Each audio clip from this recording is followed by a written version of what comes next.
Welcome to a new video on the NEGAYO channel. The Mortal Kombat Legends animated series has introduced powerful and respected warriors such as Scorpion, Liu Kang, Sub-Zero, and Kenshi Takahashi. And this time, well, none of them were available, so they had to bring in Johnny Cage. Is it true that I look good in a thong? Indeed, this time animation didn't win. This 1980s story explores the beginnings of a formidable, philandering, and iconic movie action hero, and how, little by little, he begins to discover the existence of a demonic cult that hides in plain sight in California. And what does all this have to do with Johnny Cage? Is the question. Remember, if you like this story, then it wouldn't be a bad idea to subscribe to the channel to stay up to date with new content. You also help me in my ongoing fight against the YouTube algorithm. Have you subscribed yet? Seriously, subscribe. I won't play the video unless you do. I keep asking you to subscribe, but I don't know how else to get through to you. Johnny was just an ordinary boy, maybe a little weaker than average. He was bullied by his classmates and teachers, and his mother was unable to help him at school. So she decided that the best thing was to take him to martial arts classes, and luckily they found a good place. Play the training sequence.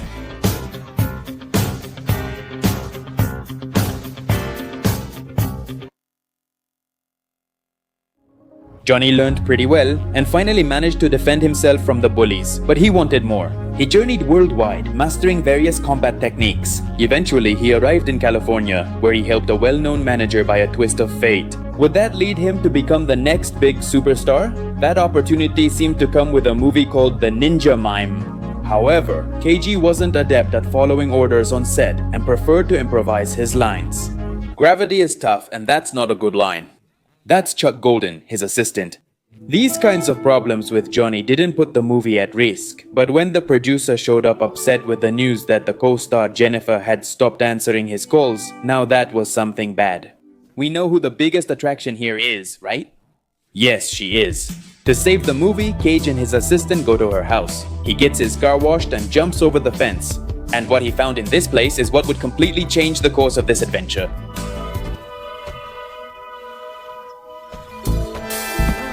Johnny Cage won. Two strangely dressed women fighting over a scroll. And although Johnny didn't pay much attention to this, while he kept asking about Jennifer, he inevitably got involved in the fight. The fight turned into a chase and the house was destroyed by a bomb. Kia escaped in a stolen car, Ashra took a motorcycle, and Johnny had to convince a bus driver. I'm Johnny Cage, a super famous action star.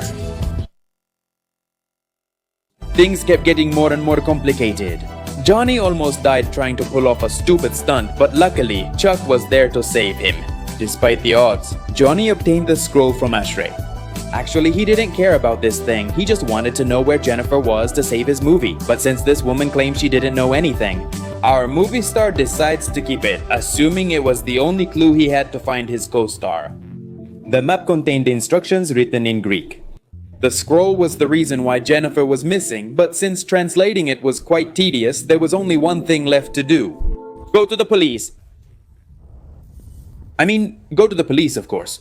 On the way to the police station, Johnny gets a call from his manager telling him that he's landed the opportunity of a lifetime. The protagonist eagerly takes the opportunity to work with a renowned director, abandoning his current mission without hesitation. Johnny had landed the role and was on the cusp of stardom. But there was something odd about this conversation. This guy, Dave, somehow knew that Cage had gone to Jennifer's house to look for her and asked if he had seen a scroll there. I'm your agent. It's my job to know where you are. Johnny, though not the brightest, sensed something odd was happening. His manager's insistence that Jennifer was okay only heightened his suspicions. He also said that he belonged to a club of powerful people that he wanted to introduce Johnny to. He told him where he could find him if all he needed was to deliver that darn scroll. Despite the incredible opportunity, Cage remained concerned about locating Jennifer and the potential cancellation of Mimo Ninja. This made Dave so angry that he even threatened his client to ruin his career if he didn't give him the scroll. On the other hand, Johnny detested bullies, likely due to his childhood experiences. So he got up from his seat and fired this guy. This is where things get even stranger. After threatening him with a gun, they both started fighting. KG easily threw his manager to the ground, but he stood up, transforming into a demon. Despite this, Johnny KG remained unafraid and killed him effortlessly. By the way, Ashura went to his master to tell him that he had failed to retrieve the scroll. It was all due to a formidable warrior. I'm unsure which warrior she means, as I only saw her battle Johnny. Lord Raiden emerged from the shadows to encourage his disciple to resume her mission, but this time with the help of that brave warrior. Just to clarify, that brave warrior is Johnny. Remember that the others weren't available. Meanwhile, in this dark cult, they learned about Kia's death, and this mysterious woman ordered them to find the scroll, and the chosen one at all costs. The police didn't pay attention to these two, so they had to solve the case on their own. Johnny decided to visit the Magic Mansion, a place Dave had mentioned before his death. Here, Cage was found by a woman who saved him from being thrown out. And yes, it's the same woman we saw earlier as part of the cult.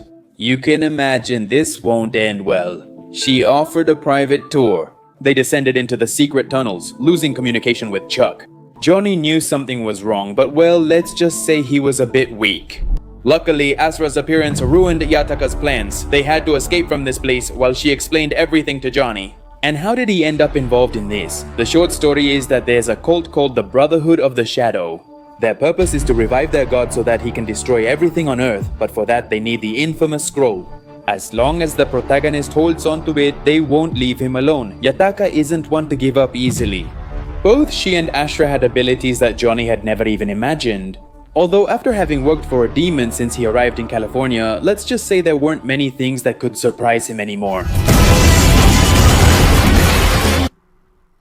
Chuck arrived just in time to save the day. He had also managed to translate the scroll, and together they figured out the place where the cult would gather to bring back their god, Shinnok. However, the back of the map had the spell written on it that was needed to accomplish it, and to perform the ritual they also needed the blood of a god. Is that why Jennifer is missing? She's good, but not a goddess. Yataka failed to retrieve the scroll when he showed up again. The best action was to burn the map completely to stop the Brotherhood's scheme. Before they could do it, they were attacked by Jennifer, the person they had been searching for. And yes, she's the same woman who sent Yataka to look for the scroll, and the chosen one. When Johnny woke up, he was tied up. He warned Jennifer that the Brotherhood of Shadows planned to sacrifice her to bring back a god, but that wasn't true. Johnny was the one they needed, possessing the blood of the gods. Sarina, her real name, and her cult had traveled the world for years, searching for the required elements. A holy dagger and sacred chalice were needed for the ritual. From the moment Johnny arrived in California, everything led to this point. Dave taking him on as a client, the Mimo Ninja director working with Jennifer, and the producer urging him to search for her when she allegedly vanished. All his acquaintances, demons from Netherrealm, were involved in this, except good old Chuck, of course. He was almost killed by the director of Mimo Ninja while questioning Astra about Raiden's whereabouts. Luckily, all this time spent with Johnny Cage has paid off, as he remembered the amazing life lessons from the superstar.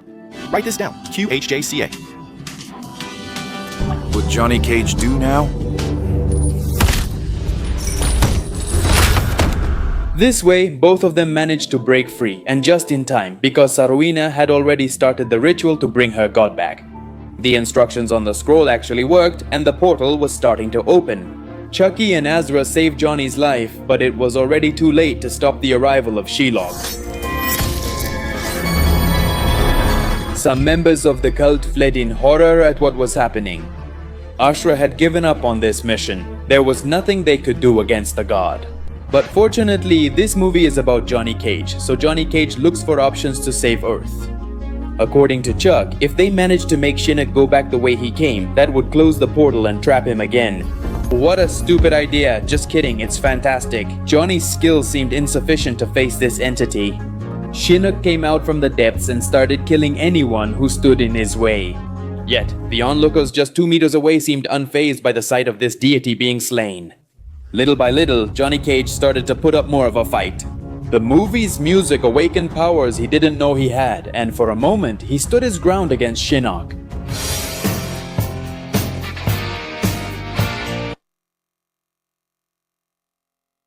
Meanwhile, Chuck Golden was able to recover the scroll, just as he was able to help Azra in the fight against her sister Sarina. And in case I didn't mention it before and you're not very familiar with Mortal Kombat, she's also a demon from the Netherrealm, only now she's on the side of the good guys seeking redemption. Johnny Cage was defeated by this god, but luckily, we're still in a Johnny Cage movie. So Johnny Cage manages to send his enemy back through that portal while the mighty Chuck Golden manages to close it, trapping all the demons inside. The scroll burned. Johnny Cage, praised by his audience, reminds us he's not the forgiving type. The snow-covered city later saw Chuck Golden become Johnny's body double. He went by mocap and participated in an obscure video game. Mortal Kombat was a game that got cancelled because it was considered too violent. Azra continued on his path eradicating demons. And as for the formidable warrior that Raiden mentioned, well, he never appeared in the movie, I think. I only saw Johnny Cage, who finished the Ninja Mime movie without Jennifer or the director. This story became a more successful saga than Twilight, I believe. Despite not being cancelled like The Amazing Spider-Man, it failed to surpass Morbius's more billion-dollar earnings. Even so, it was enough to give Johnny quite a bit of recognition as an action star, at least for a while. His career eventually declined and he managed to recover again when he received an offer to go film on a remote island. I wonder which island he could be referring to, and well, that's how this story ends. It's clear that starting from the second installment of Mortal Kombat Legends, that is, after what we saw in Battle of the Realms, these animated installments have been presenting us with individual stories about different characters in other timelines. Both Kenshi Takahashi and Johnny Cage have been protagonists in the series. Who do you think will be the next main character in a future game? To be honest, nothing is clear yet, but after doing some research, it's said that it could come to us in 2024. Fall of Edenia, a story that would tell the rise and fall of Kitana's home kingdom. We could see characters like Jared, Sindel, Tanya, Jade, Arain, and Melina, but I repeat, for now it's just a rumor. Better tell me in the comments what did you think of this movie?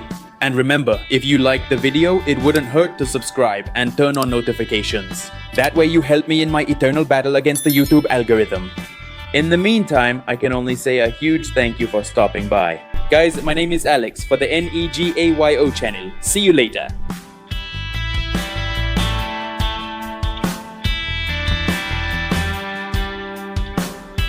Thank you.